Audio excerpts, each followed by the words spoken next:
এখানে এক ভাই জানতে চেয়েছেন যে মিনক্সিডিল এটা অরিজিনাল নাকি ফেক, এটা কিভাবে বুঝবেন। তো এটা নিয়ে আমার পৃথক ভিডিও আছে, তারপর এখানে আমি সংক্ষেপে বলে দিই।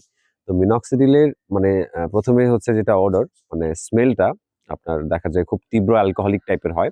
অনেক ক্ষেত্রে আবার নাও হতে পারে, পারফিউম অ্যাড করে দেয় কিছু কোম্পানি। বাট তীব্র অ্যালকোহলিক গন্ধ থাকলেই মোটামুটি এটাকে রিয়েল ভাবে ধরা যায়। মানে মিনক্সিডিলের যে সাধারণ বৈশিষ্ট্য আছে কয়েকটা, সেগুলোর মধ্যে তীব্র অ্যালকোহল মানে যে মিনক্সিডিলটা আছে সেটাকে একটু রিয়েল ভাবে ধরা হয় আর কি। এটা গেল হচ্ছে ১ নাম্বার। দেন ২ নাম্বারে হচ্ছে মানে এটা জেনারেলি হচ্ছে একটু ভারী হবে। ঠিক আছে? একটু ভারী হবে। মানে একটু চিটচিটে টাইপের হবে। মানে আর ৩ নাম্বার হচ্ছে যে আপনার এটা দ্রুত শুকিয়ে যাবে। যখন আপনি আপনার স্ক্যাল্পে হচ্ছে ম্যাসাজ করবেন বা হচ্ছে বিয়ার্ড এরিয়াতে ম্যাসাজ করবেন, এটা দ্রুত শুকিয়ে যাবে। ঠিক আছে?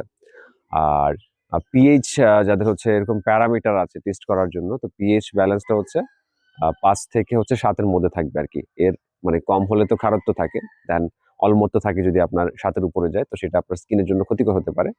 তো পিএইচ মিটারে হচ্ছে ৫ থেকে ৭ এর মধ্যেই থাকবে। ঠিক আছে?